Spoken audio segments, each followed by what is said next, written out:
All right, people, what's up? This is Scam Artist TV. I'm your host, Paulthewysguy. I'm joined by my group of co-hosts. What's going on, fellas? We back at you for another video. I got the brethren, and we're going to discuss a couple things today. We want to start off talking about Mortal Kombat Legacy, the YouTube sensation. It was on. It was very popular. It was buzzing. I watched it. Some of the, the guys, they watched it too. So we want to discuss that. And then we also want to kind of touch base on why can't the film industry produce viable franchises for the Mortal Kombat franchise and the Street Fighter franchise. They have a huge wealth of, source material that we can go off on that would provide really good stories. But yet it just seems that Hollywood hasn't figured out the way to convert that into a functional story for us, at least the fans from our perspective. So anyway, I'm gonna go around the table, introduce everybody. As you know, I'm Paulthewysguy. You can reach me on Twitter at Paulthewysguy. I got my homie Stardager. What's good, bruh? Yo, you know what it is. It's your boy Stardager. Catch me on Twitter, Stardager, S.C.A.M. Any day, all day. Right on. I got the homie Genesis. What's good? What's going on, man? It's your boy Genesis. You can catch me on Twitter at Genesis_757. All right. And back with us again, we got the homie Clint Baird. What's good, bro? Hey, what's up? Shout out to Team Petty all day. Yeah, what up? You can catch me at Twitter at Mr. C. Diggity. And that's 2 G's. So there you go. Genesis asked us in the group, he was like, so, have y'all watched Mortal Kombat Legacy? What do y'all think about it? And for whatever reason, I felt like I was the only person who had ever watched it. So when he posted about it, I was like, yeah, of course I watched that shit. So we want to go ahead and talk about Mortal Kombat Legacy and what they did right and what they did wrong. We got a new format this week that we'll be using going forward on our videos when we review things. So we're going to go ahead. It's called The Good, the Bad, and Ugly Ass Truth. So I'm going to do a round around the table, and then everybody can tell us what they thought was good about it, what they thought was bad about it, and then, we'll give a summation and say, what the ugly ass truth. So from the Scam Artist perspective, obviously. I'm going to go ahead and start with you, Clint. I know you're new to it, so you're going to have the fresh eyes point of view. What do you think is a good feature of trying to do a YouTube presentation of this format for Mortal Kombat? Well, I think it's wise to go the YouTube Webisode route because you're able to cater to your audience a lot more effectively. If you put it on the big box office, you're going to try and cater to a grander, much larger audience, and therefore you're going to see more flops like the Mortal Kombat 1 and 2.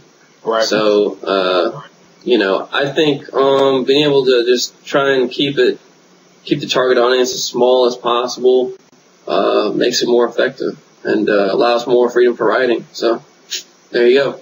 Right on. All right, Genesis, this was your baby. What did you like about it? I like the detail. I like the graphics in it. Fatalities to me were dope. They actually look like fatalities, some shit that you'd see in the game. Not like the Mortal Kombat Annihilation animalities where Liu Kang turned into this fake Godzilla, and then I don't know what Shao Kahn turned into. But you know what I'm saying? I dug the visual presentation of it. Okay. Stardager, give me your opinion on it. What did you like about it? Well, I like how it was actually Mortal Kombat. They didn't take anything away from it, and they really tried to bring the video game experience through storytelling. That was what I really liked. You got your regular characters, you got backstories, and I just like how they presented the game in that format. Okay. They didn't try to change it up or anything like that. They gave us exactly what we really want when we go and see these type of things. Right. So I gotta agree with what you're saying, Stardager, but I also felt like they did do a pretty good a pretty good job of modernizing Mortal Kombat in a way. Like, between the 2 seasons that are on YouTube, you'll see that there's aspects of a different era and different periods time-wise, but then you'll also see that they did the modern version of Mortal Kombat pretty well, like putting it in the modern day hemisphere, so to speak. So I really appreciated that. I like how the characters were developed. Their origin stories, their backstories were really done well. And you just got a really cool sense of, all right, this actually makes sense. I could actually see this happening, so to speak. You suspend disbelief, of course, because it's Mortal Kombat, but, for the most part, you can see it happening. All right, well, let's talk about what they did wrong. Or what are the potential pitfalls for doing it on YouTube and things like that. Clint, what do you think? I'm sorry, say that again. What I think what now? What do they do wrong, or what is the bad about it? Like what do you see the potential pitfalls being there? Mortal Kombat, budget. I mean, really and truly, like budget. We've already eliminated the studio trying to step in and intervene. A good idea, like the Mortal Kombat webisodes and stuff. So. It would all come down to budget. I don't know, man. Like that's all I could think of, really. All right, that's cool. They had a big production company behind it, though. Right, but he does make a good point that they won't have a huge studio budget behind it, like they would if they were doing a box office feature film.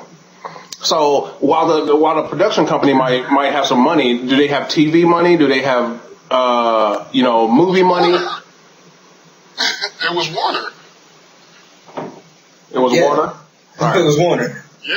Oh, Warner. Yeah, but you gotta understand, they're not gonna like throw out chunks of money at a YouTube. I mean, what's the first video's views? Oh, 20 million. Oh, geez.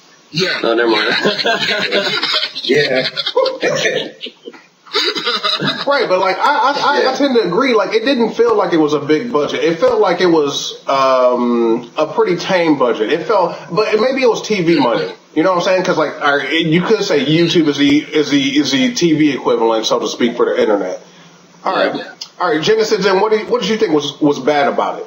Like what did you dislike about it? I had a problem with the fact that they were 2 seasons were not conjoined at all. Because even like from the first episode of the first season, they laid this groundwork of this modern Mortal Kombat series, and then they pretty much completely dismissed it and started all the way over from the beginning with a new backstory, pretty much. I was looking forward to seeing more of the people. Like now that we know who these people are, put those same people back into an actual Mortal Kombat tournament. Right. Okay. All right, Stardager, what did you dislike about it? Like, what was bad about it? I'm feeling the same way Jen did. It was like there was no connection between both of the seasons. It was like watching really 2 completely different versions of Mortal Kombat, if you know what I mean. Like, it was like you got the origin stories in season 1, and then that was it. You know what I mean? And then you get season 2, which I felt like it shouldn't even be labeled as a season 2. I felt like it should have been like Mortal Kombat Annihilation. Right. For example. You know what I mean? Because it felt like standalone. It did not feel like the same thing. And you had a couple of actors that reprised their roles or whatever, but overall, it just didn't connect. Right. I'm going to have to go ahead and agree with what everybody is saying. I feel like the budget is a constraint because, like, while we did see some pretty cool things, it did feel low budget. It felt like less than what typical TV budget is, in my opinion. So I agree with Clint on that. Even though they had a big studio backing them, I just didn't feel like it was there. The other thing is, I really agree with you guys. The seasons lack continuity, even from episode to episode. In certain cases, it lacked continuity. And you just didn't really know what the direction was behind this. I felt like they had a cool idea, and it was like more like a viral campaign than it was a like an effort to put forth a cohesive product. So that was my issue with it too. The last thing is that I just felt like some of the characters were killed off before they even got a chance to be fleshed out. So if you like even in the first episode, I think they killed off Johnny Cage. You know what I'm saying? So like dang, like Johnny Cage didn't even get to do anything. Like, so I kind of feel like they didn't even give a chance to flesh them out. But on one hand, Johnny Cage, anyways. Yeah. I never liked Johnny Cage.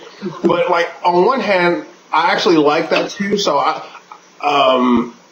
but I'll talk about that when we get to the ugly ass truth. So, like, actually, let's just go ahead and do that. So now I'll give my overall thoughts process on this. I feel like the things that I disliked about it, I could still also like about it too, because like the thing with Johnny Cage and them killing him off in the first episode, before you even get a chance to flesh the character out, that's a pretty big thing because Johnny Cage is a well-known character to anybody who knows the franchise. So killing off a major character so soon, actually makes people think like, dang, what the fuck? Where we going to go from here? So it does actually get you excited too. So maybe that was like the point of that. So I like how they presented Baraka and that fight. It was pretty well choreographed. One of the other things I really enjoyed about this series was that they had Jahidi White in it. Or Michael Jai White, sorry, I keep calling him Jahidi White. I don't know why I do that, but like, Michael Jai White. They had him in the series, and I felt like he actually brought some credibility to it, and I really liked his role as Jax. But overall, I feel like we can't really view this as a product because it just wasn't cohesive and it wasn't good enough for what we needed it to be. Like, it lacked continuity. It was all over the place. Didn't have really good direction. So it's hard for me to judge this and say, man, I love this. I'll watch it again. If they decided that they wanted to take this and just kind of abandon the idea of doing a movie and just make this into a series, I think it would be a good idea, and I would love to be a part of that because I like what they were starting. I just didn't like how it panned out. So ultimately, that's how I feel about it. Clint, I know you haven't watched it as far as we have, but like, what do you think ultimately is the things that they could do, or like your ultimate feeling about the whole project? I mean, I think it's a great idea. But I think one thing that just needs to always be like a good priority is to always have good writing. I feel like when seasons drag out, we've seen this in like House, Simpsons, any kind of show with long running seasons, the thing that falls short always and is almost inevitable is writing. So, right. Just make sure to keep the writing on point, and I mean, I think you're going to have a really good series, so. Right. Okay. Genesis, what did you think? Overall, it's a dope series. Right. Overall, it's a dope series. You know what I'm saying? I dug the direction. I dug the direction of some character development that they did go into. Mm-hmm. I'm not going to give too much of it away. Spoiler alert. But. Oh, wait a minute. We need to go back. Direction. Spoilers for me. I did. Y'all had an opportunity to give me. Like, I did throw out a huge spoiler. My bad. Okay. I'm not going to drop any more. I'm just saying. I dug the direction. There was, you know what I'm saying, there's a huge one that I really want to talk about, but nah, people need to watch that. Real talk. But it's a dope show. It's just, if they build from this season on, I'll be cool with that. As long as it keeps the same trend. Don't start over again for season 3. Right. Okay. All right, Stardager, what was your overall perception of this? Like, give them the truth. All right, like I branched out on it, so like I seen the post and Paulie was like, yeah, we're gonna review that or whatever. So I watched it all straight through, and I could watch it straight through. Like I said, I didn't like how it didn't connect, but like for standalone pieces, for like Legacy 1, good by itself. Legacy 2, good by itself. I enjoyed it. I enjoyed it. And as Clint was saying, like, in the long run, the problem with it will be the writing. Like, it's not going to have good writing, and you really need good writing for especially this type of show to go along. I also really enjoyed the fact that it was a web series, and that if I was following it weekly when it originally came out, I could sit down and do a 10-minute episode. Yeah, that's not taking any time out of my day. Heck, I could be doing Pilates while watching it. I was digging it.